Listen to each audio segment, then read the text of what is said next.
بسم اللہ الرحمن الرحیم۔ السلام علیکم محترم ناظرین، چونکہ اسلام کی ابتدا مکہ اور مدینہ یعنی حجاز مقدس سے ہوئی ہے، اسی لیے اسلامی تاریخ کا آغاز بھی یہیں سے ہوتا ہے، کیونکہ اللہ تعالیٰ نے اپنے پیارے حبیب سید المرسلین خاتم النبیین حضرت محمد صلی اللہ علیہ وآلہ وسلم کے لیے حجاز مقدس کی سرزمین کو منتخب فرمایا اور اسلام کا مرکز اللہ تعالیٰ نے اسی سرزمین کو بنایا۔ اسی لیے اسلامی تاریخ میں جو بنیادی مقام حجاز مقدس کی سرزمین کو حاصل ہے، وہ مقام باقی دنیا کو حاصل نہیں۔ اگرچہ اسلام رفتہ رفتہ پوری دنیا میں پھیلا، لیکن آج بھی اسلامی دنیا کا مرکز یہی سرزمین ہے، جہاں پوری دنیا کے مسلمان حج اور عمرہ ادا کرنے کے لیے جاتے ہیں۔ ناظرین، یاد رہے کہ مکہ اور مدینہ کو حجاز مقدس کہا جاتا ہے، اور یہی وہ سرزمین ہے کہ جہاں ہمارے پیارے آقا صلی اللہ علیہ وآلہ وسلم نے اپنی زندگی کے ایام بسر فرمائے۔ اسی لیے یہاں موجود اکثر مقامات کی نسبت آپ صلی اللہ علیہ وسلم کے ساتھ ہے، اور آپ صلی اللہ علیہ وآلہ وسلم کی نسبت کی وجہ سے یا پھر کسی بھی اسلامی تاریخی نسبت کی وجہ سے یہ مقامات مقدس ہیں۔ آج کی ویڈیو میں ہم آپ کو حجاز مقدس کی سرزمین پر موجود اسلامی اور تاریخی مقدس مقامات کے بارے میں دلچسپ معلومات بتانے والے ہیں۔ یہ مقامات آج بھی مسلمانوں کے ایمان اور روح کو گرماتے ہیں۔ ناظرین، ان مقدس تاریخی مقامات کا تذکرہ آپ کے ایمان کو دوبالا کر دے گا، لہٰذا ویڈیو کو آپ نے اسکپ نہیں کرنا اور آخر تک لازمی دیکھنا ہے۔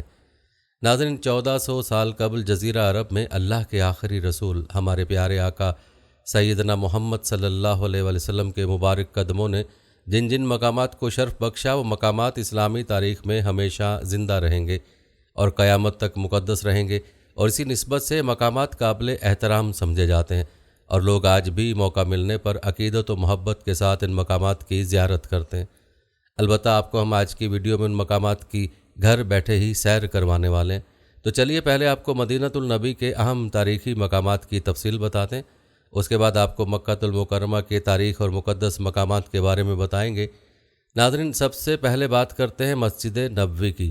آپ کو بتاتے چلیں کہ جب حضور اقدس صلی اللہ علیہ وآلہ وسلم مکہ مکرمہ سے ہجرت کر کے مدینہ منورہ تشریف لائے، تو آپ صلی اللہ علیہ وآلہ وسلم نے 1 ہجری میں مسجد قباء کی تعمیر کے بعد صحابہ کرام کے ساتھ مسجد نبوی صلی اللہ علیہ وآلہ وسلم کی تعمیر فرمائی۔ روایت کے مطابق اس وقت مسجد نبوی صلی اللہ علیہ وسلم 105 فٹ لمبی اور 90 فٹ چوڑی تھی۔ ہجرت کے 7ویں سال فتح خیبر کے بعد نبی اکرم صلی اللہ علیہ وآلہ وسلم نے مسجد نبوی صلی اللہ علیہ وآلہ وسلم کی توسیع فرمائی۔ اس توسیع کے بعد مسجد نبوی صلی اللہ علیہ وآلہ وسلم کی لمبائی اور چوڑائی 150 فٹ ہو گئی۔ حضرت عمر فاروق رضی اللہ تعالیٰ عنہ کے عہد خلافت میں مسلمانوں کی تعداد میں جب غیر معمولی اضافہ ہو گیا اور مسجد ناکافی ثابت ہوئی، تو 17 ہجری میں مسجد نبوی صلی اللہ علیہ وآلہ وسلم کی توسیع کی گئی۔ 29 ہجری میں حضرت عثمان غنی رضی اللہ تعالیٰ عنہ کے زمانے میں مسجد نبوی صلی اللہ علیہ وآلہ وسلم کی توسیع کی گئی۔ اموی خلیفہ ولید بن عبد الملک نے 88 ہجری تا 91 ہجری میں مسجد نبوی صلی اللہ علیہ وآلہ وسلم کی غیر معمولی توسیع کی۔ حضرت عمر بن عبد العزیز اس وقت مدینہ منورہ کے گورنر تھے۔ اموی اور عباسی دور میں مسجد نبوی صلی اللہ علیہ وآلہ وسلم کی متعدد توسیعات ہوئیں۔ اسی طرح ترکوں نے بھی مسجد نبوی صلی اللہ علیہ وآلہ وسلم کی نئے سرے سے تعمیر کی۔ اس میں سرخ پتھر کا استعمال کیا گیا۔ مضبوطی اور خوبصورتی کے اعتبار سے ترکوں کی عقیدت مندی کی ناقابل فراموش یادگار آج بھی برقرار ہے۔ حج اور عمرہ کرنے والوں اور زائرین کی کثرت کی وجہ سے جب یہ توسیعات بھی ناکافی رہیں، تو موجودہ سعودی حکومت نے قرب و جوار کی عمارتوں کو خرید کر اور انہیں منہدم کر کے عظیم الشان توسیع کی، جو اب تک کی سب سے بڑی توسیع مانی جاتی ہے۔ حضور اقدس صلی اللہ علیہ وآلہ وسلم کا فرمان ہے 3 مساجد کے علاوہ کسی دوسری مسجد کا سفر اختیار نہ کیا جائے: مسجد نبوی، مسجد حرام اور مسجد اقصیٰ۔ اسی طرح حضور اقدس صلی اللہ علیہ وآلہ وسلم نے ارشاد فرمایا، میری اس مسجد میں نماز کا ثواب دیگر مساجد کے مقابلے میں 1000 گنا زیادہ ہے، سوائے مسجد حرام کے۔ دوسری روایت میں 50,000 نمازوں کے ثواب کا ذکر ہے۔ ناظرین، یہ تھی مختصر معلومات مسجد نبوی صلی اللہ علیہ وآلہ وسلم کی تعمیر و توسیع کے حوالے سے۔ اب بات کرتے ہیں آپ صلی اللہ علیہ وآلہ وسلم کے حجرہ مبارکہ کی۔ ناظرین، یاد رہے کہ حضور صلی اللہ علیہ وآلہ وسلم نے اپنی زندگی کے آخری 10-11 سال مدینہ منورہ میں گزارے۔ 8 ہجری میں فتح مکہ مکرمہ کے بعد بھی آپ صلی اللہ علیہ وآلہ وسلم نے اسی مبارک شہر کو اپنا مسکن بنایا۔ آپ صلی اللہ علیہ وآلہ وسلم کے انتقال کے بعد آپ صلی اللہ علیہ وسلم کی تعلیمات کے مطابق حضرت عائشہ رضی اللہ عنہا کے حجرے میں ہی آپ کو دفن کر دیا گیا، اور اسی حجرے میں آپ صلی اللہ علیہ وسلم کا انتقال بھی ہوا تھا۔ حضرت ابو بکر صدیق رضی اللہ تعالیٰ عنہ اور حضرت عمر فاروق رضی اللہ تعالیٰ عنہ بھی اسی حجرے میں مدفون ہیں۔ اسی حجرہ مبارکہ کے پاس کھڑے ہو کر سلام پڑھا جاتا ہے۔ آپ کو بتاتے چلیں کہ حجرہ مبارکہ کے قبلہ رخ کی جانب 3 جالیاں ہیں، جس میں دوسری جالی میں 3 سوراخ ہیں۔ پہلے اور بڑے گولائی والے سوراخ کے سامنے آنے کا مطلب ہے کہ حضور اکرم کی قبر اطہر سامنے ہے۔ دوسرے سوراخ کے سامنے آنے کا مطلب حضرت ابو بکر صدیق رضی اللہ تعالیٰ عنہ کی قبر سامنے، اور تیسرے سوراخ کے سامنے آنے کا مطلب حضرت عمر فاروق رضی اللہ تعالیٰ عنہ کی قبر سامنے ہے۔ ناظرین، مسجد نبوی کے اندر ایک تاریخی اور مقدس مقام ریاض الجنہ ہے۔ یاد رہے کہ قدیم مسجد نبوی صلی اللہ علیہ وسلم میں ممبر اور روضہ اقدس کے درمیان جو جگہ ہے وہ ریاض الجنہ کہلاتی ہے۔ حضور اکرم صلی اللہ علیہ وسلم کا ارشاد ہے، ممبر اور روضے کے درمیان کی جگہ جنت کی قیاریوں میں سے ایک قیاری ہے۔ آپ کو بتاتے چلیں کہ ریاض الجنہ کی شناخت کے لیے یہاں سفید سنگ مرمر کے ستون ہیں۔ ان ستونوں کو استوانہ کہتے ہیں۔ ان ستونوں پر ان کے نام بھی لکھے ہوئے ہیں۔ ریاض الجنہ کے پورے حصے میں جہاں سفید اور ہری قالینوں کا فرش ہے، نمازیں ادا کرنا زیادہ ثواب کا باعث ہے، نیز قبولیت دعا کے لیے بھی خاص مقام ہے۔ ناظرین، اب بات کرتے ہیں اصحاب صفہ کے چبوترے کی۔ ناظرین، مسجد نبوی صلی اللہ علیہ وسلم میں حجرہ شریفہ کے پیچھے ایک چبوترا بنا ہوا ہے۔ یہ وہ جگہ ہے جہاں وہ مسکین و غریب صحابہ کرام قیام فرماتے تھے، جن کا نہ گھر تھا نہ در، اور جو دن رات ذکر و تلاوت کرتے حضور اکرم صلی اللہ علیہ وسلم کی صحبت سے مستفیض ہوتے تھے۔ حضرت ابو ہریرہ رضی اللہ تعالیٰ عنہ اسی درسگاہ کے ممتاز شاگردوں میں سے ہیں۔ اصحاب صفہ کی تعداد کم اور زیادہ ہوتی رہتی تھی، کبھی کبھی ان کی تعداد 80 تک پہنچ جاتی تھی۔ یاد رہے کہ سورہ کہف کی آیت نمبر 28 انہی اصحاب صفہ کے حق میں نازل ہوئی، جس میں اللہ تعالیٰ نے نبی اکرم کو ان کے ساتھ بیٹھنے کا حکم دیا۔ ناظرین، مدینہ منورہ کا ایک اور تاریخی مقام جنت البقیع ہے، جسے بقیع الغرقد بھی کہا جاتا ہے۔ آپ کو بتاتے چلیں کہ قبرستان مدینہ منورہ کی آبادی سے باہر مسجد نبوی شریف کے مشرقی سمت میں واقع ہے۔ اس کے ارد گرد مکانات اور باغات تھے، اور تیسری صدی میں جو مدینہ منورہ کی فصیلی دیوار تعمیر ہوئی، اس سے یہ ملا ہوا تھا۔ یاد رہے کہ اس فصیل کی تجدید متعدد بار ہوئی ہے، جن میں آخری تجدید عثمانی ترکی دور میں سلطان سلیمان قانونی کے زمانے میں ہوئی۔ پھر اس ملک میں امن قائم ہو جانے کے بعد اس فصیلی دیوار کو منہدم کر دیا گیا۔ پھر مسجد نبوی شریف کی آخری توسیع میں اس قبرستان اور مسجد نبوی شریف کے درمیان جو مقامات تھے ان سب کو منہدم کر دیا گیا۔ ان دونوں کے درمیان جو محلہ آباد تھا وہ اغوات کے نام سے مشہور تھا۔ مسجد نبوی شریف کے مشرقی سمت میں اب یہ بقیع قبرستان مسجد نبوی شریف کے خارجی صحن سے مل چکا ہے۔ رسول اللہ صلی اللہ علیہ وسلم اور حضرات مہاجرین رضوان اللہ اجمعین نے جب مدینہ منورہ کو ہجرت کر کے اپنا مسکن و وطن بنایا تو اسی شہر مبارک میں مزید تعمیری و تمدنی ترقی ہونے لگی۔ اس وقت رسول اللہ صلی اللہ علیہ وسلم نے ارادہ فرمایا کہ کوئی مناسب جگہ مسلمانوں کی اموات کی تدفین کے لیے متعین ہو جائے۔ اسی مقصد کے پیش نظر آپ صلی اللہ علیہ وسلم اس بقیع کی جگہ تشریف لائے تو ارشاد فرمایا، مجھے اس جگہ یعنی بقیع کا حکم قبرستان کے لیے دیا گیا ہے۔ ناظرین، اس روایت سے معلوم ہوا کہ خود اللہ تعالیٰ نے اپنے رسول سیدنا حضرت محمد مصطفیٰ صلی اللہ علیہ وسلم کو اس بقیع کی جگہ مسلمانوں کا قبرستان بنانے کا حکم فرمایا تھا، اور یہیں سے اس جگہ یعنی بقیع قبرستان کی فضیلت کی ابتدا ہوتی ہے۔ روایت کے مطابق سب سے پہلے انصار مدینہ میں اسد بن زرارہ اور عثمان بن مظعون اس قبرستان میں دفن کیے گئے۔ کہا جاتا ہے کہ جنت البقیع میں قبروں پر ایسے کتبے یا نشانات نہیں تھے جن سے ابتدائی دفن شدہ شخصیات کا علم آسانی سے ہو سکے، لیکن بعد میں مورخین نے تحقیق کی روشنی میں کئی اہم شخصیات کی قبروں کی نشاندہی کی تھی، اور وقت گزرنے کے بعد جب زیادہ قبریں ہو گئی تو بہت سے مزارات اور گنبد تعمیر کیے گئے جو پچھلی صدی تک باقی تھے، اور آل سعود نے یوم الہدم میں سب سنت و حدیث کو سامنے رکھ کر ختم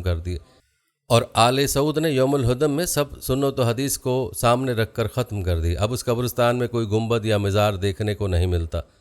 ناظرین، بات کی جائے مدینہ منورہ کی اور جبل احد کا تذکرہ نہ ہو، یہ کیسے ہو سکتا ہے؟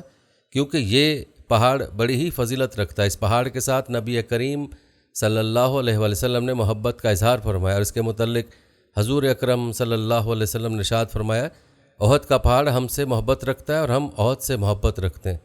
آپ کو بتاتے چلیں کہ مسجد نبوی صلی اللہ علیہ وسلم سے تقریباً 4 یا 5 کلومیٹر کے فاصلے پر یہ مقدس پہاڑ واقع۔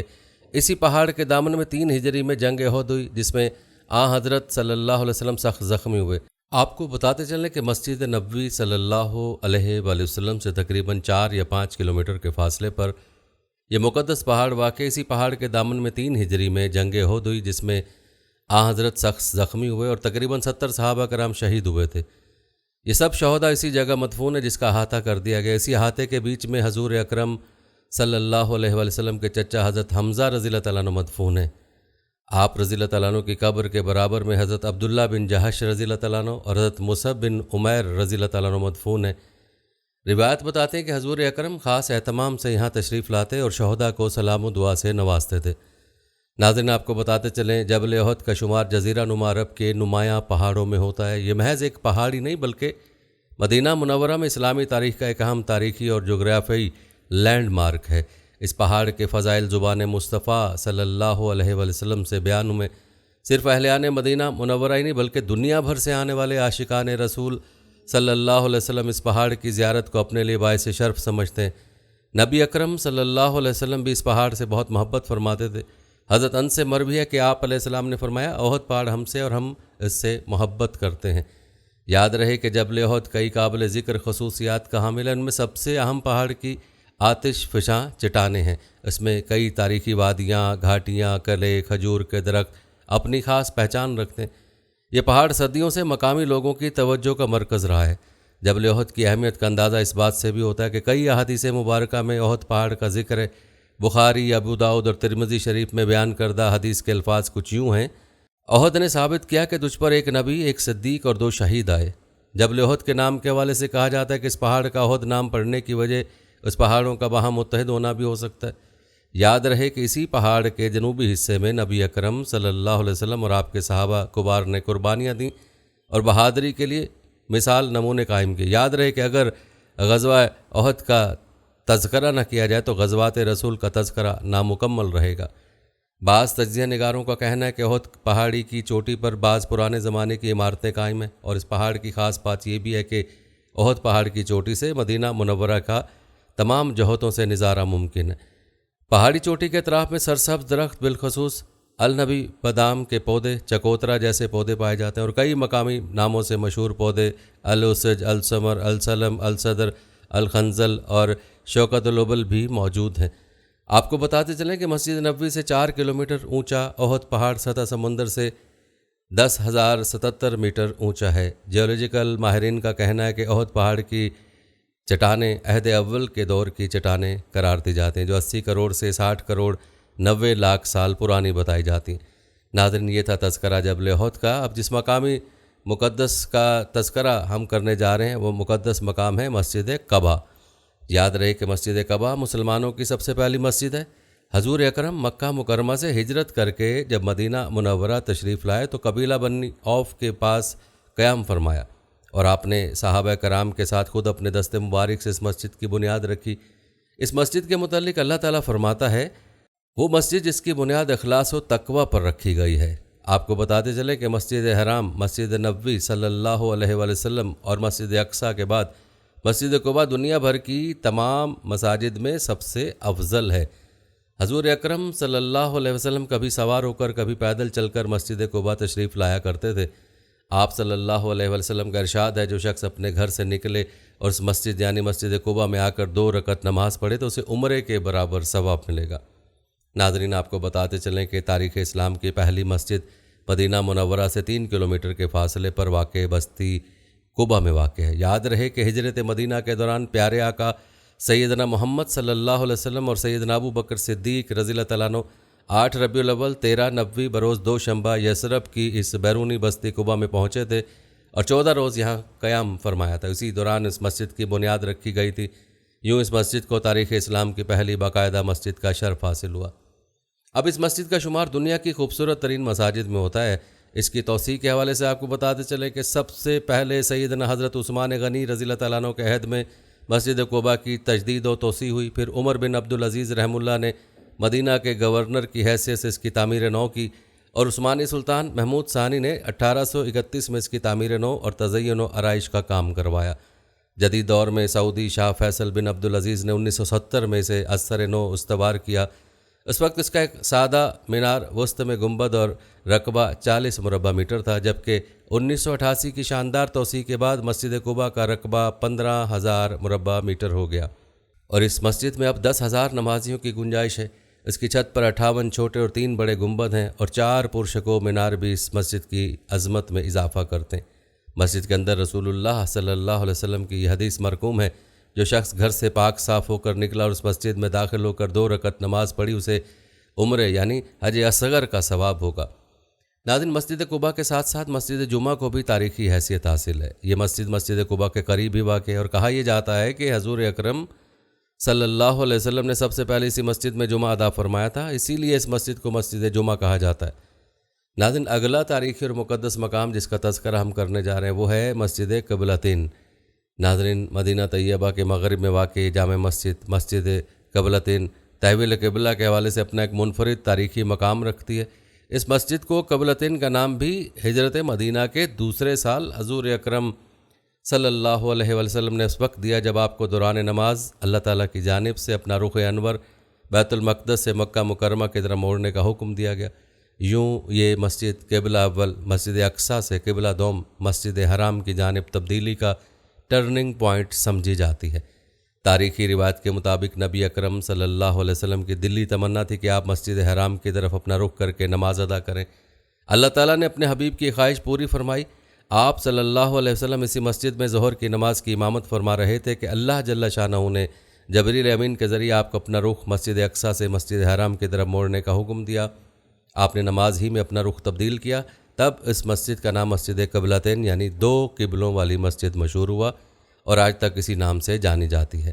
ایک روایت کے مطابق تحویل قبلہ کا حکم عصر کی نماز میں ہوا تھا۔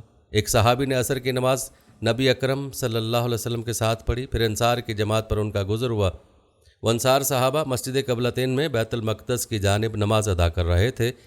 ان صحابی نے انصار صحابہ کو خبر دی کہ اللہ تعالیٰ نے بیت اللہ کو دوبارہ قبلہ بنا دیا۔ اس خبر کو سنتے ہی صحابہ کرام نے نماز ہی کی حالت میں خانہ کعبہ کی طرف رخ کر لیا۔ یوں اس مسجد میں ایک نماز 2 قبلوں کی طرف ادا کی گئی، اس لیے اسے مسجد قبلتین کہتے ہیں۔ بعض روایت میں ہے کہ تحویل قبلہ کی آیت اسی مسجد میں نماز پڑھتے وقت نازل ہوئی تھی۔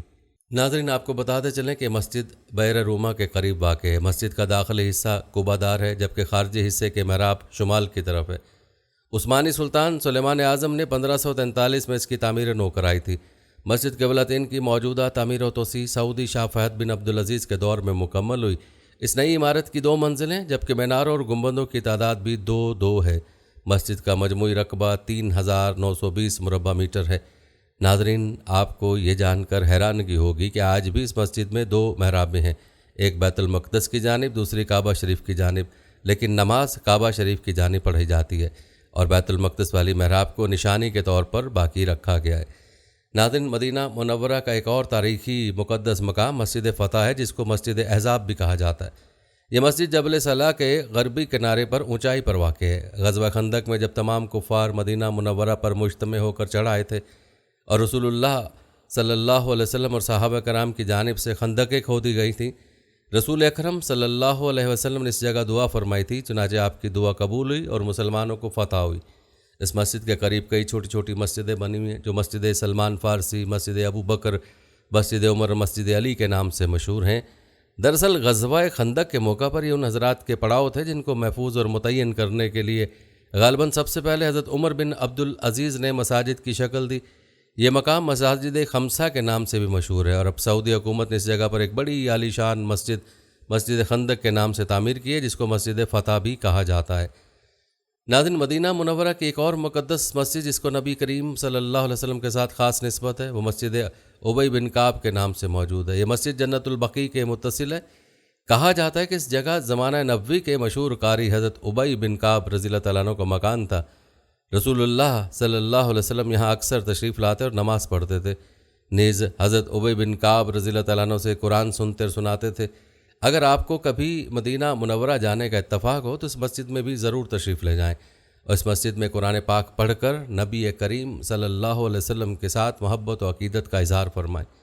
ناظرین، یہ تھا ایمان افروز تذکرہ مدینہ منورہ کے چند تاریخی مقامات کا، جس میں آپ نے مدینہ منورہ کے تاریخی مقامات کے بارے میں ضروری معلومات ملاحظہ فرمائیں۔ اب تذکرہ کرتے ہیں مکہ مکرمہ کے تاریخی اور مقدس مقامات کا۔ ویڈیو کو آپ نے اسکپ نہیں کرنا اور لائک اور شیئر لازمی کر دینا ہے تاکہ یہ ویڈیو زیادہ سے زیادہ لوگوں تک پہنچ جائے۔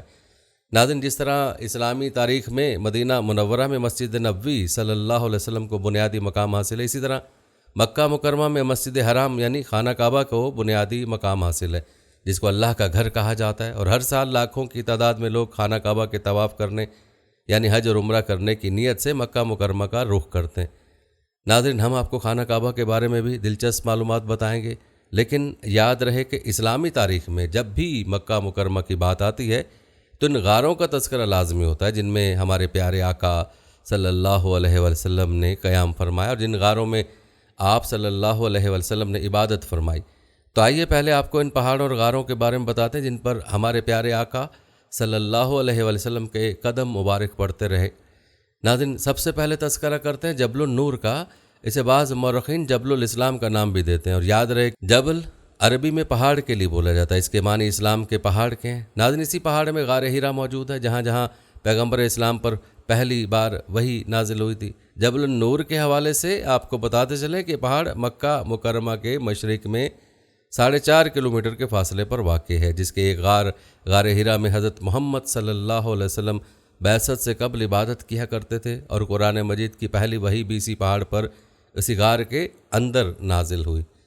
یہ پہاڑ مکہ سے طائف جانے والے راستے میں سڑک کے کچھ فاصلے پر واقع ہے۔ سطح سمندر سے اس پہاڑی کی بلندی 639 میٹر ہے۔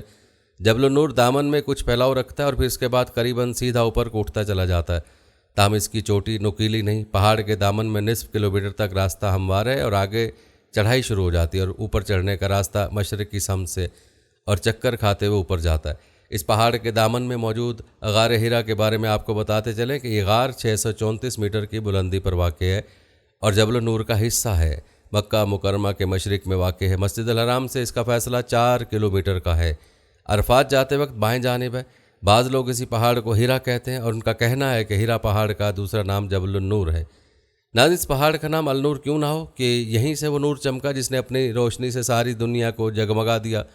حضرت خاتم المرسلین صلی اللہ علیہ وسلم پر اس پہاڑ کے غار میں اللہ کا وہ آخری کلام نازل ہوا جسے اللہ پاک نے نور ہی کہا ہے۔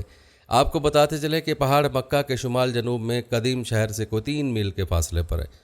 شہر میں قابل قدر توسیع ہونے اور ارد گرد نئے محلے آباد ہو جانے کے بعد یہ فاصلہ اور بھی کم ہو گیا۔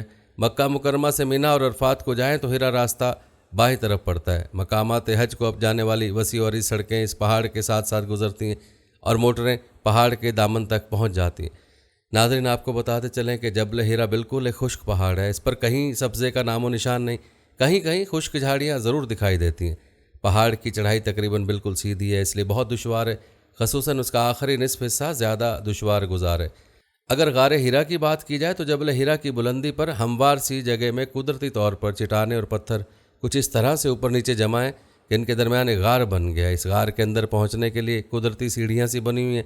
ان سیڑھی نما پتھروں کے ذریعے آدمی بآسانی غار میں داخل ہو سکتا ہے۔ ناظرین، بتایا جاتا ہے کہ سطح زمین سے جبل النور پر چڑھیں تو غار ہیرا کی جانب جاتے ہوئے 300-400 فٹ کی بلندی پر درمیان میں کچھ ہموار سی سطح آتی ہے۔ روایت میں آتا ہے کہ اس جگہ حضرت رسول امین صلی اللہ علیہ وسلم نے نماز ادا کی تھی، اس لیے غار ہیرا کی زیارت کو جانے والے حضرات عام طور پر یہاں نوافل ادا کرتے ہیں۔ اس غار کی ایک عجیب بات یہ ہے کہ غار ہیرا مستطیل شکل میں لمبا سا ہے اور اس کی لمبائی کا قدرتی رخ خانہ کعبہ کی سمت ہے۔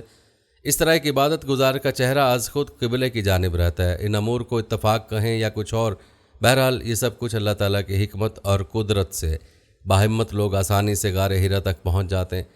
ناظرین، یہ تھا تذکرہ غار ہیرا کا اور جبل نور کا، جس کو جبل ہیرا بھی کہتے ہیں۔ اب تذکرہ کرتے ہیں غار ثور کا۔ اس غار کا تقدس بھی ہمارے پیارے آقا صلی اللہ علیہ وسلم ہی کی وجہ سے، کیونکہ ہمارے پیارے آقا صلی اللہ علیہ وسلم نے اس غار میں ہجرت کے دوران قیام فرمایا تھا۔ غار ثور جبل ثور میں واقع ہے۔ آپ کو بتاتے چلیں کہ جبل ثور مسجد الحرام سے 4 کلومیٹر دور جنوب میں واقع ہے۔ یہ غار 1.25 میٹر اونچا ہے جو فدار چٹان میں بنا ہوا ہے۔ اس کے 2 دہانے ہیں، ایک مغرب کی جانب ہے جس سے پیغمبر اسلام اور ابو بکر صدیق رضی اللہ تعالیٰ عنہ داخل ہوئے تھے، دوسرا مشرق کی جانب ہے۔ یاد رہے کہ غار ثور مکہ معظمہ کے دائیں جانب واقع ہے۔ رسول اللہ صلی اللہ علیہ وسلم نے مکہ معظمہ سے مدینہ منورہ ہجرت کی تو 3 دن تک یہاں قیام کیا۔ قرآن میں ہجرت کا بیان کرتے ہوئے جس غار کا ذکر کیا گیا وہ یہی ہے۔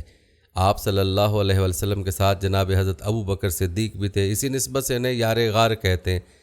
ناظرین، اس غار کا دہانہ اتنا تنگ ہے کہ لیٹ کر بمشکل انسان اس میں داخل ہو سکتا ہے، اور اللہ تعالیٰ کی منشا کے مطابق ہمارے پیارے آقا صلی اللہ علیہ وسلم نے اسی غار میں قیام فرمایا، اور آپ صلی اللہ علیہ وسلم کے قیام کی وجہ سے آج بھی یہ غار ایک مقدس مقام کے طور پر جانا جاتا ہے۔ آپ صلی اللہ علیہ وآلہ وسلم کے اس غار میں قیام کی مختصر منظر کشی ملاحظہ فرمائیں۔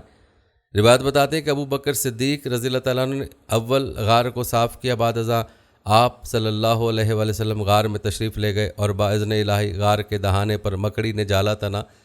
جب مشرکین مکہ نشان شناسوں کی مدد سے غار ثور کے دہانے تک پہنچ گئے اور نشان شناس نے کہہ دیا کہ قدموں کے نشان یہیں تک ہیں، اسی غار میں ہوں گے، تلاش کرنے والی پارٹی نے جب غار ثور کے دہانے پر مکڑی کا جالا دیکھا تو نشان شناس کو بے وقوف گردانا اور کہا کہ اگر اس غار میں کوئی داخل ہوا ہوتا تو کیا یہ مکڑی کا جالا باقی رہ سکتا تھا؟ یوں اللہ رب العزت نے ان کے عقلوں پر، ان کی نظروں پر پردہ ڈالا اور اس غار میں اپنے حبیب صلی اللہ علیہ وسلم اور ان کے یار ابو بکر رضی اللہ تعالیٰ عنہ کی حفاظت فرمائی۔ ناظرین، اگلے جس مقام کا تذکرہ ہم کرنے والے انتہائی دلچسپ ہے، یہ تذکرہ ہے جبل الفیل کا۔ ناظرین، یہ دیو ہیکل چٹان 50 میٹر اونچی ہے اور اس کی شکل ہاتھی نما ہے، اسی لیے اسے ہاتھی کا پہاڑ کہا جاتا ہے۔ چٹان کے طرف ریتلے علاقے میں کئی رنگین پہاڑ بھی موجود ہیں۔ ناظرین، سعودی عرب کے علاقے العلا میں سنہری صحرائی ریت میں واقع جبل الفیل ابھی تک عالمی سطح پر ایک ارضیاتی عجوبے کے طور پر جانی جاتی ہے۔ یہ مشہور چٹان ہاتھی کے جسم اور سونڈ کی تصویر پیش کرتی ہے، اسی لیے ہاتھی والے چٹان کے نام سے پکاری جاتی ہے۔ تاریخی مقامات اور قدرتی جمالیات میں یہ مقام ایک منفرد مقام رکھتا ہے، کیونکہ اس قدرتی ڈھانچے کا اجمال اطراف میں موجود ماحول کے سحر سے بھرپور ہے۔ اس میں نرم سمندری ریت اور حیران کر دینے والی دلچسپ شکلوں کی خمیدہ چٹانیں شامل ہیں جو مختلف رنگوں کی ہیں۔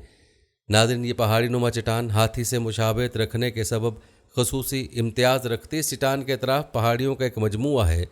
آپ کو بتاتے چلیں، یہ چٹان مدینہ منورہ صوبے کے ضلع العلا سے 7 کلومیٹر مشرق میں واقع ہے۔ وقت گزرنے کے ساتھ تند و تیز ہوا اور دیگر ماحولیاتی عوامل نے چٹان کو اس طرح بنا دیا کہ وہ ایک بڑے ہاتھی کی شکل کے طور پر مجسم بن گئی۔ کہا جاتا ہے کہ قدیم دور سے ہی یہ چٹان جبل الفیل کے نام سے جانی جاتی ہے۔ چٹان کا نام کب سے پڑا، اس بارے میں کوئی تاریخی معلومات نہیں ملتی۔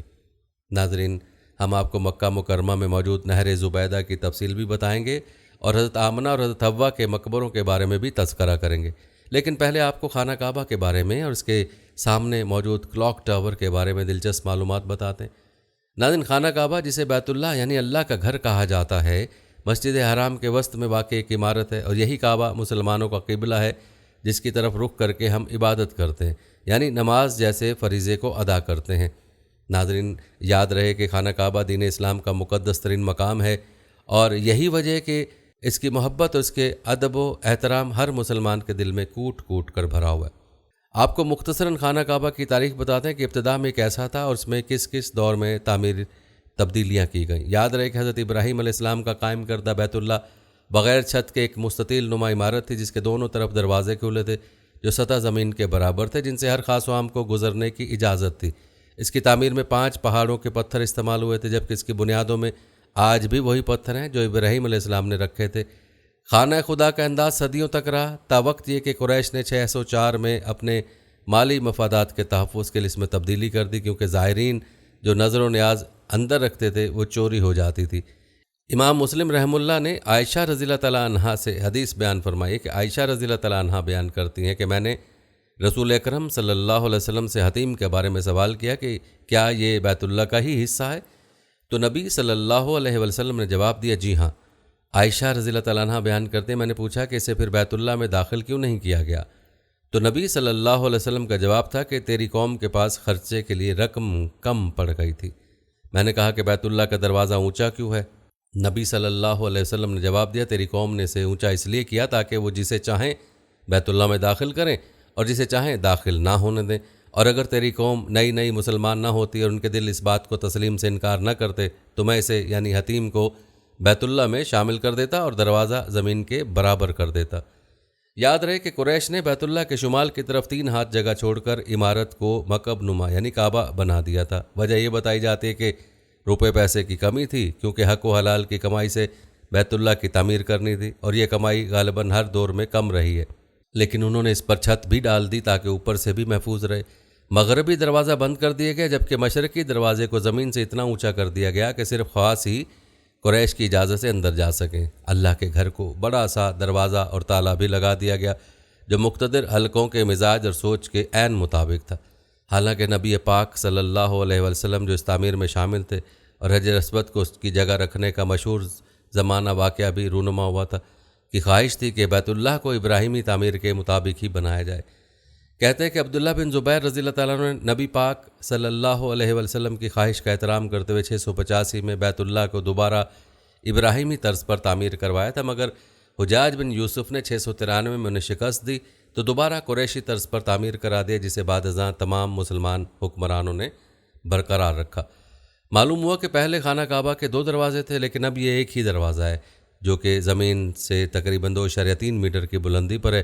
اسی دروازے سے وہ لوگ خانہ کعبہ کے اندر داخل ہوتے ہیں جو شاہی مہمان ہوتے ہیں، اور گنے چنے لوگوں کو ہی خانہ کعبہ کے اندر داخلے کی اجازت ملتی ہے۔ ناظرین، یاد رہے کہ جو لوگ حج عمرہ ادا کرتے ہیں انہیں بھی خانہ کعبہ کی زیارت باہری سے نصیب ہوتی ہے، اور ہمارے گھروں میں جو خانہ کعبہ کی تصاویر آویزاں ہوتی ہیں وہ بھی خانہ کعبہ کا بیرونی منظر ہی پیش کرتی ہیں یا پھر باب کعبہ کی ہوتی ہیں، لیکن خانہ کعبہ کے اندر کی زیارت ہر کسی کو نصیب نہیں ہوتی، کیونکہ اس کو عوام کے لیے نہیں کھولا جاتا۔ آئیے آپ کو یہ تفصیل بھی بتاتے ہیں کہ خانہ کعبہ کے اندر کیا ہے۔ ناظرین، آپ کو بتاتے چلیں کہ دروازے سے داخل ہوتے ہی سب سے پہلی نظر جس چیز پر پڑتی ہے وہ خانہ کعبہ کی چھت ہے۔ یہ چھت لکڑی کے 3 مضبوط ستونوں پر استادہ ہے۔ ستونوں کی لکڑی دنیا کی مضبوط ترین لکڑیوں میں سے ایک ہے، اور صحابی رسول حضرت عبداللہ بن زبیر رضی اللہ تعالیٰ عنہ نے لکڑی کے یہ تینوں ستون بنوائے تھے۔ گویا اس وقت ان کو 1350 سال گزر چکے ہیں۔ ان کی رنگت گہری بھوری ہے۔ لکڑی کے ہر ستون کا عمود یعنی محیط قریباً 150 سینٹی میٹر اور قطر یعنی موٹائی 44 سینٹی میٹر ہے۔ ان تینوں ستونوں کے درمیان میں ایک پتلی شتیر نما لٹھ آویزاں ہے اور یہ تینوں کے بیچوں بیچ گزرتی ہے۔ اس پر کعبۃ اللہ کے تحائف اور نوادرات لٹکے ہوئے۔ اس شتیر نما لٹھ کے دونوں اطراف کعبہ کی شمالی اور جنوبی دیواریں ہیں۔ آپ کو بتاتے چلیں کہ کعبہ کا اندرونی فرش سنگ مرمر کا ہے۔ یہ زیادہ تر سفید ہے، تاہم سنگ مرمر کے دوسرے رنگوں کے ٹکڑے بھی فرش پر لگے ہوئے ہیں۔ کعبے کا اندرونی حصہ خوبصورت سنگ مرمر کے ٹکڑوں سے مزین ہے اور سرخ رنگ کے ریشم کے پردے سے ڈھانپا ہوا ہے۔ اس پر سفید رنگ سے عربی میں عبارات اور اسماء حسنہ لکھے ہوئے ہیں۔ اسی پردے نے کعبے کی چھت کو بھی ڈھانپ رکھا ہے۔ کہا جاتا ہے کہ جب کعبۃ اللہ کے اندر کے فرش کو صاف کیا جاتا ہے تو سعودی شاہی خاندان خود بھی صفائی میں شریک ہوا کرتا ہے، اور فرش صاف کرنے کے بعد جن لوگوں کو اندر داخلے کی اجازت ہوتی ہے وہ نوافل بھی ادا کرتے ہیں۔ کعبے کے اندر 8 پتھر ہیں، ان پر خط سلس میں عربی عبارتیں کندہ ہیں۔ ایک پتھر پر خط کوفی میں عربی عبارت لکھی ہوئی ہے۔ یہ خوبصورت لکھائی 6 صدی ہجری کے بعد کے دور سے تعلق رکھتی ہے۔ دیوار شرقی پر کعبے کے دروازے اور باب التوبہ کے درمیان سابق سعودی فرما روا شاہ فہد بن عبدالعزیز آل سعود کی ایک دستاویز ہے جو سنگ مرمر پر کندہ کی گئی ہے۔ اس میں کعبہ کی تزئین نو کی تاریخ درج ہے۔ اس طرح کعبے کے اندر عبارتوں پر مشتمل پتھروں کی تعداد 10 ہے اور یہ تمام سفید سنگ مرمر کی۔ کعبے کے دائیں جانب اندرونی حصے میں رکن شامی ہے۔ اس میں ایک سیڑھی ہے جو مستطیل نما کمرے کی جانب جاتی ہے۔ اس کمرے میں کوئی کھڑکی نہیں ہے، اس کا ایک دروازہ ہے اور اس کا خصوصی تالا یعنی قفل ہے۔ اس کے دروازے پر خوبصورت ریشم کا پردہ لٹکا ہوا ہے اور اس پر سنہرے اور نقرئی رنگ کی کشیدہ کاری ہوئی ہے۔ ناظرین، کہتے ہیں کہ خانہ کعبہ کی چھت کے ساتھ ایک صندوق بھی لٹکا ہوا ہے جس میں خانہ کعبہ سے متعلق ہدایہ موجود ہوتی ہیں، اور چھت کے ساتھ لٹکائے گئے تحائف کے علاوہ بھی کچھ تحائف ایسے ہیں جو صندوق میں رکھے گئے ہیں۔ ناظرین، یہ تھا تذکرہ خانہ کعبہ کے اندر کے مناظر کا۔ آئیے آپ کو ان نوادرات کے بارے میں بتاتے ہیں کہ جو کہ خانہ کعبہ کے اندر دکھائی دیتے ہیں۔ کہا جاتا ہے کہ برتن نما نوادرات مختلف اسلامی ادوار کے دوران اسلامی ممالک کے سربراہان کی طرف سے کعبہ شریف میں پیش کیے جانے والے نوادرات ہیں۔ یہ بھی ممکن ہو سکتا ہے کہ ان میں کچھ نوادرات دور نبوی اور خلفائے راشدین کے دور سے بھی تعلق رکھتے ہیں۔ البتہ خلافت عثمانیہ کے دوران پیش کیے جانے والے نوادرات بھی موجود ہیں۔ آپ کو بتاتے چلیں کہ یہ نوادرات دراصل 3 اقسام کی ہیں۔ لیمپ و فانوس، جس زمانے میں بجلی نہیں تھی اس زمانے کے لیمپ یا فانوس جو کعبہ کے اندر روشنی کے لیے لٹکائے جاتے تھے، اس میں سونے چاندی کے بنے ہوئے قدیم طرز کے فانوس نما لالٹینیں اور لیمپس بھی ہیں۔ بخور دان، ان میں عود، لبان و بخورات سلگانے والے برتن یا بخور دان شامل ہیں جن میں یہ خوشبودار بخورات سلگائے جاتے تھے۔ یہ قدیم روایت تھی اور یاد رہے کہ کعبۃ اللہ کو آج بھی عود عنبر اور دیگر قیمتی بخورات کی دھونی دی جاتی ہے، اور غلاف کعبہ کو عود عنبر دیگر قیمتی عطریات کے آمیزے سے معطر کیا جاتا ہے۔ ان نوادرات میں ممکنہ طور پر غسل کعبہ کے دوران استعمال ہونے والے عرق گلاب و عطریات کے برتن بھی شامل ہو سکتے ہیں۔ ناظرین، یہ نوادرات کیونکہ دور نبوی اور خلافت راشدہ سے لے کر مختلف سلاطین اور اسلامی حکمرانوں کی طرف سے وقتاً فوقتاً پیش کیے جاتے رہے، اس لیے ان کو بطور احترام یہاں سے ہٹایا نہیں گیا، ان کو بدستور کعبۃ اللہ کے اندر موجود رہنے دیا گیا ہے۔ ناظرین، یہ تھی تفصیل خانہ کعبہ کی تعمیر اور اس کے اندر کے مناظر کی۔ ناظرین، خانہ کعبہ کے ساتھ منسلک ایک عمارت ہے جو بہت دور سے دکھائی دینے لگتی ہے، جس کا کلاک ٹاور کہا جاتا ہے نام۔ مقام اگرچہ تاریخی نہیں ہے، لیکن موجودہ دور کا ایک ایسا مقام ہے جس کی مثال نہیں ملتی، اور یہ کسی عجوبے سے کم نہیں ہے۔ اس کے بارے میں دلچسپ معلومات سے آپ یقیناً محفوظ ہوں گے، اس لیے اس کا تذکرہ بھی کیا جاتا ہے۔ ناظرین، یاد رہے کہ مکہ مکرمہ کا کلاک ٹاور دنیا کا بلند ترین کلاک ٹاور ہے۔ یہ 40 میٹر طویل ہے اور سطح عرض سے اس کی اونچائی 400 میٹر ہے۔ مکہ مکرمہ میں ابراج البیت کمپلیکس کے اوپر بنایا گیا۔ کلاک کے اوپر دنیا کا سب سے بڑا چاند بنا ہوا ہے اور یہ سطح حرم سے 601 میٹر اونچا ہے۔ اس کے حقائق بہت ہی دلچسپ ہیں۔ کہا جاتا ہے کہ 2004 میں دنیا اسلام کے مقدس ترین شہر مکہ میں دنیا کی سب سے بڑی گھڑی کی تنصیب کے لیے بلند ترین کلاک ٹاور کی بنیاد رکھی گئی۔ یہ کلاک ٹاور مسلمانوں کے مقدس مقام خانہ کعبہ کے پہلو میں رکن یمانی سے چند ہی قدم کے فاصلے پر مقدس پہاڑی صفا کے پیچھے سڑک کی پار تعمیر کیا گیا۔ اس کلاک ٹاور کے سنگ بنیاد 2004 میں رکھا گیا اور 2012 میں اس کلاک ٹاور کی تعمیر مکمل ہو گئی۔ 1432 ہجری ماہ رمضان کے مقدس ایام اس کلاک کو آزمائشی بنیادوں پر 3 ماہ کے لیے چلایا گیا، اور اگلے سال عید الفطر 1433 ہجری کو اس کلاک کا باضابطہ طور پر سعودی فرمانروا شاہ عبداللہ نے افتتاح کیا۔ مکہ کا مقدس شہر جدہ سے 70 کلومیٹر کے فاصلے پر سطح سمندر سے 909 میٹر کی بلندی پر واقع ہے۔ خانہ کعبہ کے ساتھ جنوب کی جانب الجیاد قلعہ تھا، جسے ترک عثمانی حکمرانوں نے 18ویں صدی عیسوی میں تعمیر کروایا تھا۔ بالکل اسی جگہ سعودی حکومت نے موجودہ عظیم منصوبے کا پروگرام بنایا، جس میں دنیا کے سب سے بلند کلاک ٹاور اور ہزاروں رہائشی کمروں کے علاوہ ایک 5 اسٹار ہوٹل کی تعمیر کا منصوبہ شامل تھا۔ اس منصوبے کو عملی جامہ پہنانے کے لیے یہاں پر پہلے سے موجود قلعے کو مسمار کرنا ضروری تھا۔ 2002 میں الجیاد قلعے کی مسماری کا کام جب شروع ہوا تو ترک حکومت کے ماتھے پر بل پڑ گئے۔ اس کے علاوہ مغربی میڈیا نے صدائے احتجاج بلند کی کہ یہ ترکی کے ساتھ زیادتی ہے، لیکن یہ سب واویلا بے سود ثابت ہوا، کیونکہ اس وقت ترکی کی بجائے خانہ کعبہ کی تولیت سعودی خاندان کے پاس تھی، اور خادم الحرمین کا تاج سعودی حکمرانوں کے سر پر سج چکا تھا۔ اس وقت پوری دنیا میں مکہ کلاک ٹاور دنیا کی دوسری بلند ترین عمارت تھی، اور اس کی چوٹی پر نصب شدہ کلاک ساری دنیا میں سب سے بڑا کلاک ہے۔ مکہ کلاک ٹاور کی عمارت سے بلندی میں صرف برج دبئی ہی بلند ہے، جس کی اونچائی 2718 فٹ ہے، جبکہ مکہ کلاک ٹاور کی اونچائی 1972 فٹ ہے۔ یہ کلاک حجم کے لحاظ سے لندن کے بگ بین سے 6 گنا بڑا ہے۔ مکہ کلاک ٹاور اس عظیم پروجیکٹ کا حصہ ہے، جس میں 3000 کمروں والا ہوٹل بھی شامل ہے، جن میں 858 کمرے لگژری اپارٹمنٹس پر مشتمل ہیں۔ ان کمروں کی کھڑکیاں خانہ کعبہ کی طرف کھلتی ہیں، جہاں سے خانہ کعبہ اور مسجد الحرام کا روح پرور نظارہ ہر وقت کیا جا سکتا ہے۔ حج کے ایام میں اس کمپلیکس میں 6500 زائرین قیام کر سکتے ہیں۔ اس کے علاوہ 10,000 نمازیوں کے نماز پڑھنے کے لیے بھی ایک بہت بڑا ہال بنایا گیا ہے۔ اس پورے پروجیکٹ کی 123 منزلیں ہیں، جن میں 120 زمین کے اوپر اور 3 زیر زمین ہیں۔ نیچے تہخانوں میں 1000 سے زائد گاڑیاں پارک کی جا سکتی ہیں۔ 76 منزلیں ہوٹل کے زیر استعمال ہیں۔ ایک منزل میں اسلامی میوزیم بھی بنایا گیا۔ 20 منزلوں پر مشتمل ایک بہت بڑا شاپنگ مال بھی موجود ہے۔ اس کمپلیکس میں 96 برقی زینے ہیں۔ ان کے علاوہ لفٹس بھی نصب کی گئی ہیں، جن کی رفتار 6 میٹر فی سیکنڈ ہے۔ مکہ کلاک ٹاور زمین سے 1740 فٹ کی بلندی پر نصب کیا گیا ہے۔ کلاک کے ڈائل ایریا کا رقبہ 141 بائی 141 یعنی 19,881 مربع فٹ ہے، جبکہ کلاک کا قطر 128 فٹ ہے۔ منٹ کی سوئی 72 فٹ اور گھنٹوں والی سوئی 56 فٹ لمبی ہے۔ کلاک کے اوپر موٹے حروف میں اللہ اکبر لکھا ہوا ہے۔ یہ کلاک 30 کلومیٹر کے فاصلے سے نظر آتا ہے۔ پورے کلاک کے سامنے والے رخ پر خوبصورت ٹائلیں لگائی گئی ہیں۔ کلاک کے فرش پر 20 لاکھ یعنی 2 ملین LED لائٹس لگائی گئی ہیں۔ اس کے علاوہ کلاک کے اوپر 2100 سفید اور سبز رنگ کی روشنیاں بھی نصب کی گئی ہیں۔ لاکھوں کی تعداد میں جب رات کے وقت یہ لائٹس روشن ہوتی ہیں تو ان کے سامنے آسمان کے ستارے منہ چھپاتے دکھائی دیتے ہیں۔ رات کے وقت یہ کلاک ٹاور 20 کلومیٹر کے فاصلے سے نظر آتا ہے۔ کلاک کی چھت پر 16 اہم لائٹس لگائی گئیں جو بالکل عمودی آسمان کی طرف روشنی پھینکتی ہیں، جو 10 کلومیٹر تک آسمان کی بلندیوں تک چلی جاتی ہیں۔ اگر رات کے وقت پاکستان سے جدہ جاتے ہوئے دائیں جانب خانہ کعبہ کی طرف دیکھیں تو جہاز کی کھڑکی سے اتنا پرلطف منظر آنکھوں کے سامنے ہوتا ہے، اس طرح محسوس ہوتا ہے گویا ہزاروں لاکھوں چاند اس دھرتی پر اتر آئے ہوں۔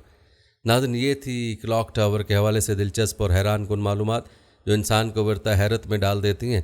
کیا آپ اتنی بڑی گھڑی کا تصور کر سکتے ہیں، یا آپ نے کبھی سوچا بھی ہے کہ اتنی بڑی گھڑی ہو سکتی ہے؟ کمنٹ میں ضرور بتائیے گا۔ ناظرین، آئیے اب بات کرتے ہیں نہر زبیدہ کی، اور اس کے بعد آپ کو نبی کریم صلی اللہ علیہ وسلم کی والدہ ماجدہ حضرت آمنہ کی قبر کے بارے میں بتائیں گے۔ ناظرین، عین زبیدہ جسے نہر زبیدہ کہا جاتا ہے، اس کو اسلامی تاریخ میں ایک خاص اہمیت حاصل ہے۔ آپ کو بتاتے چلے کہ جبل عرفات میں نہر زبیدہ کے نام سے موجود ہے۔ نعمان کوہستانی سلسلے میں میدان عرفات تک اس نہر کے ذریعے پانی پہنچانے کا انتظام کیا گیا تھا۔ یاد رہے کہ تاریخی نہر ایک عباسی خلیفہ کی بیٹی اور ایک عباسی خلیفہ کی بیوی نے کروڑوں دینار کی لاگت سے اللہ تعالیٰ کی خوشنودی اور ضیوف الرحمان یعنی اللہ کے مہمانوں کی آسانی کے لیے بنوائی تھی۔ اب سعودی حکومت اس تاریخی نہر کا احیاء کر رہی ہے، کیونکہ زمانے کے حوادث سے یہ نہر ٹوٹ پھوٹ کا شکار ہو چکی تھی۔ یہ 1400 کلومیٹر سے زیادہ طویل نہر عرب دنیا میں سے درب زبیدہ کے نام سے جانا جاتا رہا ہے۔ آپ کو بتاتے چلیں کہ نہر 186 ہجری میں بنوائی گئی تھی، بغداد شہر کے وسط سے لے کر مکہ مکرمہ تک پہنچائی گئی تھی۔ نہر زبیدہ کے کنارے 50 جھیلیں بنائی گئی تھیں۔ ایک جھیل سے دوسری جھیل یا ایک تالاب سے دوسرے تالاب کا درمیانی فاصلہ 25 تا 30 کلومیٹر رکھا گیا تھا۔ ان میں سے 5 جھیلیں یا تالاب بے حد مشہور تھے۔ ایک کا نام جمیمہ تھا، یہ سب سے زیادہ مشہور تھا، اسے عین زبیدہ بھی کہا جاتا تھا۔ یہ موسم گرما میں بھی معمول کے برخلاف بارش کے پانی سے لبالب رہتا تھا۔ رفحا کے مشرق میں 14 کلومیٹر دور واقع تھا۔ اپنے منفرد فن تعمیر کے لیے معروف تھا۔ اس کا رقبہ لگ بھگ 3000 میٹر تھا اور یہ چشمہ 3.5 میٹر گہرا تھا۔ دوسرا تالاب الاشار تھا، یہ سب سے زیادہ عمدہ ڈیزائن والا تھا۔ یہ رفحا کمشنری کے ماتحت لینا قصبے کے جنوب مغرب میں 38 کلومیٹر دور نفوذ اللبید کے پاس ہے۔ تیسرا العرائش کے نام سے جانا پہچانا جاتا ہے، اسے اقواس بھی کہا جاتا ہے۔ البدہ چوتھا تالاب ہے، یہ تربہ کے شمال مشرق میں 20 کلومیٹر دور ہے۔ پانچواں زرود ہے، بکا کے شمال مشرق میں 50 کلومیٹر دور۔ ناظرین، یاد رہے کہ عباسی خلیفہ ابو جعفر المنصور کی بیٹی اور خلیفہ ہارون رشید کی بیگم نے نہر زبیدہ بنوائی تھی۔ نہر زبیدہ کے نقوش مٹ گئے تھے، اس کے چشموں یا تالابوں کا حل قصہ ماضی بن گیا تھا۔ لوگوں نے اونٹوں اور گھوڑوں کے ذریعے بری سفر کا سلسلہ ترک کیا تو نہر زبیدہ بھی لاپرواہی کا شکار ہو گئی۔ یاد رہے کہ نہر زبیدہ کا شمار اہم ترین مسلم آثار قدیمہ میں ہوتا ہے۔ اس نہر کا تعلق حج اور اس کے عازمین سے بڑا دیرینہ اور بڑا مضبوط اور بڑا یادگار ہے۔ 1238 برس تک پیاسے حاجی، معتمر، زائر اور سیاح نہر زبیدہ سے اپنی پیاس بجھاتے تھے۔ یہ 186 ہجری میں بنائی گئی تھی۔ کہتے ہیں اس پر 17 لاکھ مسقال سونا خرچ کیا گیا تھا، جو 5950 کلو گرام کے برابر ہوتا ہے۔ عصر حاضر میں اس کی قیمت 24 کروڑ 40 لاکھ ریال بنتی ہے۔ ناظرین، خلیفہ ہارون رشید کی بیوی زبیدہ نے نہر حاجیوں اور عمرے کے لیے ارض مقدس کا سفر کرنے والوں کی خدمت کی خاطر تعمیر کرائی تھی۔ اس کی بدولت تجارت کو بھی بڑا فروغ حاصل ہوا۔ نہر زبیدہ کے اطراف میں آبادیاں بسیں، آس پاس رہنے والوں کے درمیان تعلقات استوار ہوئے۔ صحرا میں حیران و پریشان گھومنے والے بدو نہر زبیدہ کے اطراف آ کر آباد ہو گئے۔ تاریخ میں آتا ہے کہ زبیدہ نے اپنے خازن کو ہدایت دی تھی کہ وہ یہ منصوبہ ہر قیمت پر مکمل دیکھنا چاہتی ہیں۔ خازن نے کہا کہ ابتدائی جائزے کے مطابق نہر بنانے پر خطیر رقم خرچ ہوگی۔ ناظرین، اس موقع پر زبیدہ نے جو جملہ کہا تھا وہ تاریخ کے زرعی صفحات میں انمٹ نقش چھوڑ گیا ہے۔ انہوں نے کہا تھا کہ نہر بنائی جائے، اگر ایک کدال پر 1 دینار بھی خرچ ہو تب بھی نہر تیار کی جائے۔ نہر تیار ہونے پر اس کے خازن نے پورا حساب کتاب پیش کیا تو زبیدہ نے حساب کتاب پر مشتمل فائل کو لے کر نہر میں ڈال دیا اور کہا کہ حساب یوم حساب کے لیے چھوڑ دیا گیا ہے، یعنی انہیں لاگت نہیں بلکہ مسلمانوں خصوصاً ضیوف الرحمان کی منفعت مطلوب ہے۔ انہوں نے یہ بھی کہا تھا کہ اب جس کے پاس اس منصوبے سے باقی ماندہ جو بھی رقم ہو وہ اس کی ہوگی، اور اگر کسی کا حساب ہماری طرف نکلتا ہو تو ہم اسے ادا کر دیں گے۔ خازن اور ان کے ہمراہ جانے والے وفد کو خلعت عطا کی گئی اور وہ وہاں سے ان کی تعریف میں رطب اللسان ہو کر باہر آئے۔ ناظرین، یہ تھا تذکرہ نہر زبیدہ کا، جو حجاز مقدس کے تاریخی مقامات میں ایک اہم مقام کی حیثیت رکھتی ہے۔ آئیے اب تذکرہ کرتے ہیں نبی مکرم صلی اللہ علیہ وسلم کی والدہ ماجدہ سیدہ بی بی آمنہ رضی اللہ تعالیٰ عنہ کی مبارک قبر کا، جو مکہ مکرمہ سے تقریباً 150 کلومیٹر کے فاصلے پر ابوا کے مقام پر موجود ہے۔ اگر پرانی ہائی وے سے مدینہ منورہ کی جانب چلا جائے تو سڑک سے ہٹ کر تھوڑے فاصلے پر یہ مقام ہے، لیکن نہ جانے کیوں اس مقام تک پہنچنا بہت آسان نہیں، اور عام لوگ اس متبرک مقام تک جانے سے اس لیے گریزاں رہتے ہیں کیونکہ ان کے مطابق پولیس والے یعنی شرطے یہاں تک نہیں جانے دیتے، لیکن جو لوگ حقیقی تمنا رکھتے ہیں وہ کسی نہ کسی طرح یہاں پہنچ ہی جاتے ہیں۔ ناظرین، اس قبر کی زیارت سے جو واقعہ آنکھوں کے سامنے گھوم جاتا ہے اس کی مختصر سی منظر کشی ملاحظہ فرمائیں۔ ناظرین، بی بی آمنہ نے شادی کے بعد ابھی چند ماہ ہی اپنے شوہر سیدنا عبداللہ رضی اللہ تعالیٰ عنہ کے ساتھ گزارے تھے کہ انہیں اپنے شوہر کو الوداع کہنا پڑا، جو تجارت کی غرض سے روانہ ہو رہے تھے۔ تجارتی قافلے کے ساتھ جب وہ واپسی کے سفر پر تھے تو یثرب یعنی مدینہ منورہ کے مقام پر، جہاں آپ کا سسرال تھا، آپ سخت بیمار ہو گئے اور بعد میں انتقال فرما گئے۔ اس خبر سے سیدہ بی بی آمنہ کے معصوم دل پر جو چوٹ لگی ہوگی، اس کے درد کا کون اندازہ لگا سکتا ہے۔ ابھی تو انہوں نے اپنے ماہ تمام کو جی بھر کر دیکھا بھی نہ تھا، کتنی آرزوئیں زندہ درگور ہو گئی ہوں گی، کتنی امنگیں ادھوری رہ گئی ہوں گی۔ اس جان کا خبر کے بعد سیدہ آمنہ نے کتنا نہ چاہا ہوگا کہ وہ اڑ کر یثرب پہنچ جائیں اور اس مٹی کے تودے کو دیکھے جہاں ان کا سرتاج استراحت فرما تھا۔ لیکن ناظرین، وہ امانت جس کا آپ کو امین بنا دیا گیا تھا، اس کی حفاظت کے احساس نے ان کے دل کو اپنے محبوب خامند کی مرکت کی زیارت سے باز رکھا، یہاں تک کہ وہ نور حق جن کو کائنات رسول مکرم خاتم النبیین سیدنا محمد مصطفیٰ صلی اللہ علیہ وآلہ وسلم کے پیارے نام سے جانتے، آپ کے دامن میں ظاہر ہوئے۔ پیدائش کے بعد پھر سیدنا محمد صلی اللہ علیہ وسلم کی پرورش کا فرض بی بی آمنہ کی اس خواہش کے درمیان حائل رہا کہ آپ اپنے شوہر کی قبر کی زیارت کو جا سکیں۔ جب سیدنا محمد صلی اللہ علیہ وسلم کی عمر مبارک 6 سال ہوئی تو آپ اپنے لخت جگر سیدنا محمد صلی اللہ علیہ وسلم اور اپنی کنیز ام ایمن کے ساتھ یثرب کے سفر پر روانہ ہوئے۔ وہاں پہنچ کر آپ نے اپنے خاوند کی قبر مبارک کی دل کھول کر زیارت کی، اور 1 ماہ قیام کے بعد جب ان 3 مسافروں پر مشتمل قافلہ واپسی کے سفر پر تھا تو ابوا کے مقام پر آپ کی طبیعت ناساز ہو گئی اور پھر آپ انتقال فرما گئی۔ ناظرین، آپ نے جب آخری سانسوں کے وقت اپنے معصوم لخت جگر پر نظر ڈالی ہوگی تو ان کے قلب پر کیا گزری ہوگی۔ باپ کا سایہ پہلے ہی اٹھ چکا تھا، ماں کی آغوش محبت بھی اب چھوٹ رہی تھی۔ مکہ سے دور ویرانے میں معصوم کم عمر سیدنا محمد صلی اللہ علیہ وسلم ماں باپ کی جدائی کے بعد تنہا تھے، نہ دادا موجود تھے نہ چچا، صرف اللہ بزرگ و برتر کی ذات تھی جو آپ صلی اللہ علیہ وسلم کی رہنمائی فرما رہی تھی۔ ناظرین، کنیز ام ایمن نے معصوم سیدنا محمد صلی اللہ علیہ وسلم کو سینے سے لگایا اور اس بیاباں ویرانے علاقے میں بی بی آمنہ کو سپرد خاک کیا اور غم سے نڈھال امت کے اس آخری رسول کو گلے لگائے مکہ کی جانب روانہ ہوئیں۔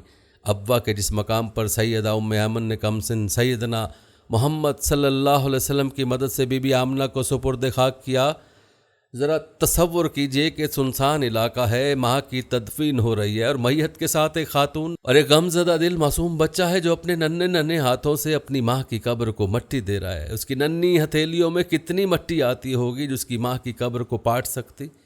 ناظرین، یہ تھا تذکرہ دل کو دہلا دینے والے مناظر کا، جہاں آج بھی سیدہ آمنہ رضی اللہ تعالیٰ عنہا کی قبر مبارک تنہا موجود ہے اور وہاں کوئی اور قبر نہیں ہے۔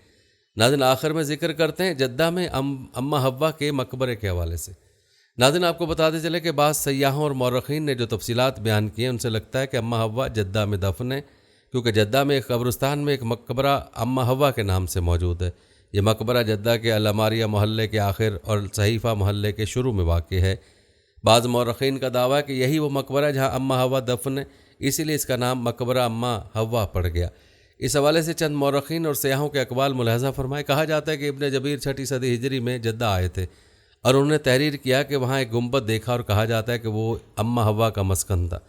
اس طرح ابن بطوطہ جنہوں نے 7ویں صدی میں جدہ کا سفر کیا تھا، اسی گنبد کا ذکر کیا، اور اس کے علاوہ بھی بعض سیاحوں اور مورخین نے جو تفصیلات بیان کی ان سے لگتا ہے کہ اماں حوا جدہ میں دفن ہے۔ ترک سیاح اولیاء جلبی نے بھی اپنے سفر حجاز میں جو 1082 عیسوی میں کیا گیا تھا تحریر کیا کہ وہاں ایک چھوٹا سا گنبد ہے جہاں اماں حوا دفن ہے۔ ناظرین، اس کے علاوہ معروف مورخ الطبری اپنی کتاب تاریخ الطبری اور قرآن کے مشہور مفسر اور محقق ابن کثیر اپنی تصریف البدایہ والنہایہ میں لکھتے ہیں کہ اماں حوا مکہ کے قریب جدہ میں اتری تھیں۔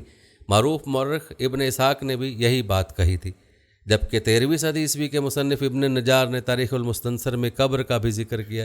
ایک سیاح محمد لبیب بشنونی نے جدہ میں اما حوا کے مقبرے کے حوالے سے لکھا کہ قبر 150 میٹر لمبی، 1 میٹر اونچی اور 3 میٹر چوڑی ہے۔ البتہ ناظرین، ان اقوال کے باوجود جدہ میں اما حوا کی قبر سے متعلق دعوے کے علمی یا تاریخی ثبوت نہیں ملتے۔ متعدد سکالرز اور تاریخ کے ماہرین جدہ میں اما حوا کے مقبرے کو تاریخی فسانہ قرار دیتے ہیں، کیونکہ اکثر اہل علم اور اہل سیر کا یہی دعویٰ ہے کہ طوفان نوح میں حضرت آدم اور اما حوا کے مقبرے منہدم ہو گئے تھے اور ان کا علم کسی کو نہیں ہے۔ لہذا جدہ میں جو مقام اما حوا کے نام سے موجود ہے وہ اما حوا کا مسکن تو ہو سکتا ہے، لیکن اس کو ان کا مقبرہ نہیں کہا جا سکتا۔ باقی حقیقت سے اللہ کی ذات ہی واقف ہے۔ ناظرین، یہ تھی ہماری آج کی ویڈیو، جس میں ہم نے حجاز مقدس یعنی مکہ اور مدینہ کے مقدس تاریخی مقامات کے حوالے دلچسپ معلومات آپ کی گوش گزار کی۔ اس دلچسپ اور معلوماتی ویڈیو کو آپ نے اپنے پیاروں کے ساتھ بھی لازمی شیئر کرنا ہے، تاکہ وہ بھی ان مقدس تاریخی مقامات کے بارے میں جان سکیں۔ ہم امید کرتے ہیں کہ آپ کو ہماری آج کی ویڈیو ضرور پسند آئی ہوگی۔ اگر آپ کو ہماری آج کی ویڈیو پسند آئی ہے تو سب سے پہلے تو اس کو لائک کریں اور اپنی رائے کا اظہار کمنٹ سیکشن میں لازمی کریں۔